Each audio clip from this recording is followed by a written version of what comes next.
Mummy ને જો અહીંયા પાથરીને બેઠા છે, ઉડે છે મનીષાના હાથમાંથી બધું, બેહે રહેતું નથી. લાય પકડું. ગુડ મોર્નિંગ, જય શ્રી કૃષ્ણ, જય જિનેન્દ્ર, જય માતાજી. કેમ છો બધા? મજામાં હશો? અને હવે થોડીક ઠંડી ઓછી થઈ ગઈ આવું લાગે છે. હવે કદાચ ને હવે નહીં પડે, કાંઈ કહેવાય નહીં ગઈ. આ તો પાછું બધું ક્યારે ઘડીકમાં ઠંડી પડે ને ક્યારે ઘડીક ગરમી પડે કાંઈ ખબર નથી પડતી. અને જો અમારે રસોઈ થઈ ગઈ છે, વિડીયો કોમેડી બધા બનાવી લીધા છે, એક બાકી છે. અને હું બધું શું કહેવાય સલાડ સુધારું. અત્યારે શિયાળામાં બધા શાકભાજી સારા આવે એટલે સલાડ ખાવાની મજા આવે. ઉનાળામાં તો કાંઈ આવે નહીં એટલે કાંઈ મજા ન આવે. હાલો તમે બધા સલાડ ખાવા. હવે અમે જઈએ છીએ ભણાવવા માટે, અને આજે ભણાવવાનો થોડોક સરસ મજાનો વિડીયો લઉં છું લઈશ. અને કેમ કે એક વિજય છે ને, ઈ આ મનીષા સારું શીખી ગયો છે એવું કંઈક છે ને. હા, ક્યાં સુધી અંગ્રેજી કક્કો શીખી ગયો. અંગ્રેજી કક્કો ક્યાં સુધી કહો? દડાન નહીં ભમડાનો ભ સુધી. ભમડાનો ભ સુધી શીખી ગયો છે. અને રોહિત તેમ બેયને શરૂઆતમાં પહેલા દિવસે કાંઈ ખબર નહોતી પડતી. કક્કાનો ક કે પછી એકડાનો એકડોય નહોતો આવડતો. અત્યારે અંગ્રેજી બારાક્ષરી સુધી કે અંગ્રેજી કક્કા સુધી પહોંચી ગયા છે. અને આજે જમવાની સરસ મજાની આઈટમ છે, હું તમને હમણાં થોડી વાર રહીને કહીશ, કેમ કે વસ્તુ લેવા જવાની છે. વસ્તુ લઈ આવીને પછી બનાવવાની છે. તમે જોશો તમને બહુ મજા આવી જશે. એટલે રેગ્યુલર જેવું છે, પણ આમ તમને હું કહીશ કે કઈ રીતને છે. અને તૈયાર વસ્તુ મળે છે, ખાલી આપણે અહીંયા થોડી ઘણી મિક્સિંગ કરવાનું હોય એ રીતનું છે. તમારે ત્યાં કદાચ એવું મળતું હોય છે, તમને કહીશ હું. કબૂતર બધા ચણે છે, એમાં એક સફેદ કબૂતર છે આ બાજુ જોર્યું ગાડીની પાછળ. અને અમે પહોંચી ગયા. મમ્મી ને જો અહીંયા પાથરીને બેઠા છે, ઉડે છે મનીષાના હાથમાંથી બધું, બેહે રહેતું નથી. લાય પકડું. બસ પકડું, પગ રાખી દીધો મેં. જો ચશ્મા મનીષાને સારા નથી લાગતા, મેં એને કેટલી વાર કીધું, પણ હવે શું કરવું. ઠીક. સવારે ને નહોતા પહેર્યા તો ઓલાએ મને પેપર દેખાડ્યું. તો કઈ દેખાડ્યું એટલે આમ પેલું રેડના ચશ્મા પહેરલો, પછી પેપર જેવો નથી કઈ ખબર. લ્યો બસ. કોણ? નવો છોકરો આવ્યો આજે ટ્યુશનમાં. ઠીક. છત્રપાલ છે. છત્રપાલ ઇંગ્લિશ શીખી ગયો હો વિજય. હા, હોશિયાર ડાયો બધી રીતે કમ્પ્લીટ. હવે આપણે એક ઇનામ રાખવાનું છે, ટેસ્ટની રાખી એવું કરીએ આપણે મનીષા. હા, એવું કરીએ. એક ટેસ્ટ નાની એવી રાખવાની, પછી એમાં ઇનામ રાખવાનું. જેનો પહેલો નંબર આવે ને એનો ઇનામ, બીજો નંબર આવે એને ઇનામ, ને ત્રીજો નંબર આવે એને ઇનામ. બરોબર? આ વિજયનો ભાઈ તોફાનીમાં તોફાની. કેમ સીધ જવું છે? આજે જવું પડશે એમ કીધું. કેમ આજે જવું પડશે? આજે એના ભાઈબંધ નહીં હોય ને? ના તને જોયો એટલે. ઠીક. હા. આ જો રેગ્યુલર વિદ્યાર્થી આગળ આવે છે. કપાલિન્ટનો TA હરિયાંઠનો TATHA ડગલાંડનો DA ડગલાંડનો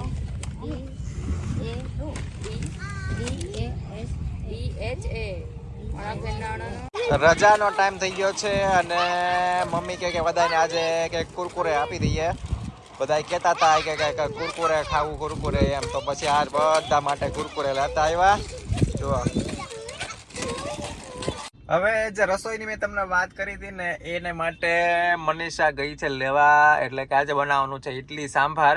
અને અમારે એવું છે અહીંયા કે દાળનું કંઈક મસાલાનું કંઈક તૈયાર મળે છે ને, એ કંઈક મિક્સ છે, કંઈક એનું કંઈક છે, એ તમે કરી નાખો ને પાણીમાં. હું એવું કંઈક હોય છે ને, પાણીમાં ઈ પેકેટ ને મિક્સ કરી નાખવાનું. એટલે દાળ તૈયાર. દાળનું મિક્સ આવે, પ્રીમિક્સ. હા ઠીક. એટલે પાછું સરસ મજાની દાળ. એકવાર અમે લઈ ગયા હતા ત્યારે અમને એમ હતું કે મમ્મી કે હારી નહીં બને એમ દાળ. મને એમ કે નહીં હારી બને. હા, પણ હારી બની હતી. પણ હારી હતી. હા, નતર તો એવું લાગે કે આપણને પાતળી બને. પાતળી આવે, પણ ટેસ્ટ બહુ સારો આવતો હતો. એટલે આજે હું તમને બતાવીશ કેવી રીતના છે. દાળ નું લીધું ને? હા, દાળ બનાવવાનું. એક પેકેટ લીધું છે.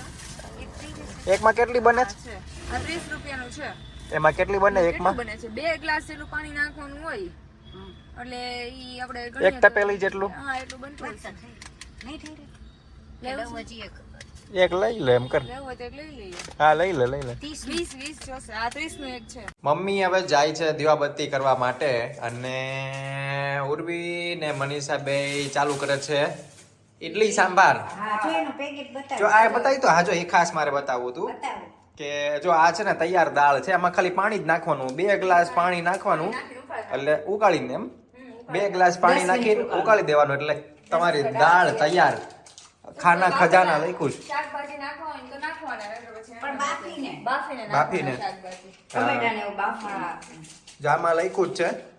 એક ટમેટું કાપીને નાખી દેવું, 10 મિનિટ ઉકાળવાનું, એવું બધું લખ્યું છે. અને 3 ગ્લાસ પણ આપણે 2 જ ગ્લાસ. ઈ ભાઈ એમ કીધું કે 2 જ ગ્લાસ નાખજો. ગ્લાસ નાખજો. આમાં લખ્યું છે 3 પણ એને એ સાઉથના સ્પેશિયલ છે અમારે અહીંયા વેચે છે ને આવડું આ આવડું શું કહેવાય ખીરું ને એ આ બધું વેચે છે ને એ જ્ઞાના જ છે, સાઉથના જ ભાઈ છે, અહીંયા બિઝનેસ કરવા આવ્યા છે. ખબર? એનું નામ કઈક મુર્ગન એવું કઈક નામ છે, મને ખબર નથી. આ એવું કઈક નામ છે. કાળી મુર્ગન એમ. આ એવું સાચું. એમાં મેં ઓલું એને ઓનલાઈન પેમેન્ટ કર્યું હતું ને, તો ઓનલાઈન પેમેન્ટમાં એવું જ નામ આવ્યું હતું એનું, મુર્ગન એવું કરીને. તો હશે યુપી સાઈડના. યુપી નહીં, તો સાઉથ બાજુના. ઓહો. એટલે ઓલી છે. હા એટલે ટેસ્ટ એવું આવે છે આનો, એકદમ મસ્ત દાળનો ટેસ્ટ આવે. હું તમને હમણાં બને એટલે બતાવીશ. જો ઉર્વી અહીંયા નાખ્યું છે આની અંદર દાળ પાણીની અંદર. શરૂ કરું છું. મસ્ત થઈ જશે. હા હા બની જાય ને પછી બની જાય એટલે હું તમને બતાવું. જો આ રીતનો અત્યારે મસાલો છે. જો એકદમ મસ્ત. હા હા અને ખીરું. ચાલો બાકી બની જાય એટલે હું તમને કહું. ચાલો મમ્મી દીવાબત્તી કરી આવો. હા હું કરી આવું. ગરમા ગરમ ઈડલી સાંભાર તૈયાર થઈ ગયા છે અને શિવેને દાળ ચાખી. શિવેન કેવી લાગી? જો આ દાળ તૈયાર થઈ છે. 1 મિનિટ ઉપર શિવેન, જો આ દાળ છે તો આપણે ઓલી તૈયાર પેકેટ વાળી હતી ને ઈ કે તો શિવેન કેવી લાગી? બહુ મસ્ત છે, બાર જેવી જ તેમ. એને બહુ જ ભાવે. અંદર રાઈ ને કાંઈ આવે નહીં ને એમાં, એટલે સરસ પ્લેન એકદમ દાળ આવે. એને રાઈ નો આવે, કાંઈ લીમડો નો આવે, ટમેટા નું આવે, કોથમીર નહીં, ટમેટા નહીં, કાંઈ નહીં. હા. આમ કેવી બાર રેસ્ટોરન્ટ જેવી જ છે હે ને? મજા આવી ને? એની કરતા સારી છે. હા ભાઈ. વાહ વાહ. અને મનીષા બધું જો લેવા માંડી છે. જો આ દાળ છે, આ 2 પેકેટની છે. હા પેકેટ 2 પેકેટની આ તપેલી ભરાણી છે અમારે. અને તોય આપણે ઓછું પાણી નાખ્યું. એ તો 3 ગ્લાસ લખ્યા છે, ગ્લાસ લખ્યા છે. પણ આપણે 2 ગ્લાસ. એ ભાઈએ કીધું એમ, મુર્ગન ભાઈએ કીધું ને, જે ઓલા અઢી નાખ્યું છે. ઠીક, પેલા મુર્ગન ભાઈએ કીધું ને એ રીતે અઢી. ઉર્વી 1/2 ગ્લાસ વધારે એના તરફથી નાખ્યો. બાકી મુર્ગન ભાઈએ 2 ગ્લાસ કીધા હતા. એટલે એને શું કે ઈ કે ઘટે નહીં એવી રીતના વિચાર્યું હોય છે. કોને ખબર જે હશે એ કાંઈ પાતળું કે જાડું લાગ્યું છે, થોડુંક પાતળું કરવા. હા જાડું થઈ ગયું હતું ને, મને ખબર પડવા માંડી છે. કારણ કે પછી ઈડલી એમાં નાખીએ તો એમ કે ભૂકો થઈ જાય, એટલે જાડું થઈ જાય. મમ્મી એમ કહે છે કે તમે જ રાંધી નાખતા હોય તો કેવું? હવે ના ના એવું આપણે નથી કરવું ક્યારેય. અને ચટણી બનાવી છે લસણની.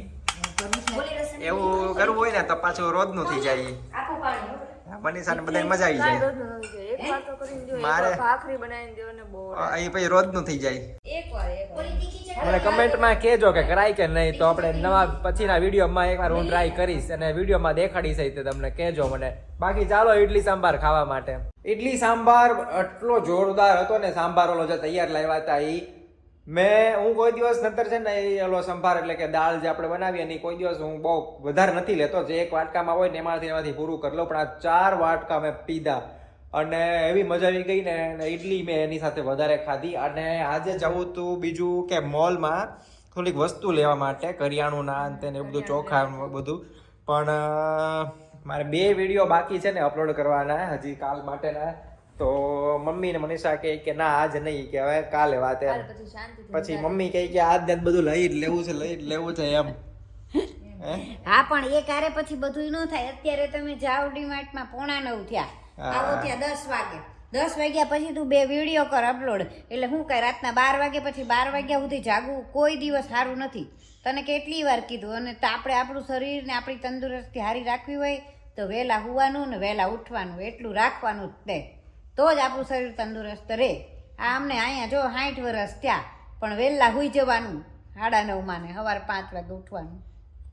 પણ કાલનો શું કરવો, વિડીયો અપલોડ કરવાનો હોય તો એ તો કરવો તો પડે જ તે ને, એટલે હા પણ કરવાનો અત્યારે કરી લે ને, આપણે મોલમાં કાલે જવાનું એ થાય એક દી મોડા જઈએ તો હાલે. એ સાચું. પેલા કામ પતાવી પછી જવાનું. કાલે મસ્ત તે શનિવાર હોય એટલે મંદિરે જવાનું હોય મારે. શનિ મંદિર જવાનું. હા હા રજી હોવાનું. એટલે ત્યાંથી પછી એ રીતના મોલનું કંઈક ગોઠવી દેવું. હમ. અને વિચારીએ છીએ કે ડેઈલી બ્લોગ કરી નાખીએ આપણે, એકાત્રા જે છે ને એની બદલે, એટલે રોજ રોજ બ્લોગ કરીએ. તો મને આમ તો તમે કહો છો કમેન્ટમાં કે ઘણા બધાની comment હા આવે કે છે, હા રોજ, કે છે, ઘણા બધા કહે છે કે રોજ બનાવો રોજ બનાવો. તો રોજનું વિચારીએ છીએ, જો કદાચ કાલથી પોસિબલ થઈ જશે તો કાલથી જ તે ડેઈલી આપણે થઈ જશે. અને બાકી જો નહીં હોય તો એકાત્રા તો કરશું જ તે, પણ ટ્રાય કરી જ છે કાલથી ડેઈલી કરવાની. શું કહેશ મમ્મી? મમ્મી એમ કહે છે કે પછી રોજ કે હું બોલીશ એમ. મમ્મી ને મનીષા જેવું થઈ ગયું વચ્ચે તો, કે રોજ કે હું બોલું. રોજ હું કેવું બ્લોગમાં તો આપણે એવું કરશું હવે કે અમુક અમુક જગ્યાએ આપણે કવર કરશું, પછી આપણે ભાવનગરની આસપાસ છે ને એમ, જેમ કે દરિયાકાંઠો છે, પછી આ ઘણા બધું બીજા અમુક સારા સારા સ્થળ છે, એ બધા અલગ અલગ લેશું. બરોબર, અમુક અમુક સમયે ડેઈલી તો ન જઈ શકીએ, પણ અઠવાડિયે એકાદી વાર કે એવી રીતના આપણે કંઈક કરશું. બાકી આજનો વ્લોગ આપણે અહીંયા પૂરો કરીએ. અને ચાલો મમ્મી, બ્લોગ ગમ્યો હોય તો લાઈક કરજો, શેર કરજો, સબસ્ક્રાઈબ કરજો, અને બધાયને ગુડ નાઇટ, જય શ્રી કૃષ્ણ, જય જિનેન્દ્ર, જય માતાજી. હા ચાલો. આજ તો મનીષા નહીં તો કેવડાવું છે. શું કહેશ મનીષા? રોજ હા રોજ બ્લોગ કરશું હવે, જો ટ્રાય કરશું. એટલે કાલથી એવું તો જ નહીં કે કાલથી ટ્રાય કરશું, જો બનશે તો રોજ, નત્ર પછી જેમ ચાલે છે એમ કરશું જ તે. બાકી ગુડ નાઇટ. હા લે ત્યારે બાકી ગુડ નાઇટ ડાયરેક્ટ જ. તો બીજું ભાઈ ભાઈ મનીષાની સ્ટાઇલ તો જોરદાર, થાય તો થાય, ના બાકી ગુડ નાઇટ લે ત્યારે. ચાલો, બધાને મજા આવી હોય તો એક લાઈક કરજો, શેર કરજો, અને સબસ્ક્રાઇબ ન કર્યું હોય તો સબસ્ક્રાઇબ તો કરી જ દેજો. અને ડેઈલી બ્લોગ આપણા કાલથી આવશે, બરોબર. અને તમે બીજું કાંઈ એવું હોય તો કમેન્ટમાં કહેજો. અને તમે ઘણા બધા સવાલ એમ તો છે જ તે, એ બધા એના દરેક વિડીયોમાં એક સવાલના આપણે જવાબ આપતા રહીશું, બરોબર. બાકી તમે જો હોમ ટૂર તો જોઈ લીધી, પછી અમે ભાવનગરમાં રહીએ છીએ એ પણ અમે તમને કીધું. ચાલો, તો બાકી તમને મજા આવી હોય તો લાઈક શેર સબસ્ક્રાઇબ કરી દેજો. અને મળીએ નવા બ્લોગમાં. ત્યાં સુધી બધાને જય માતાજી, જય શ્રી કૃષ્ણ, જય જિનેન્દ્ર. આવજો, બાય બાય.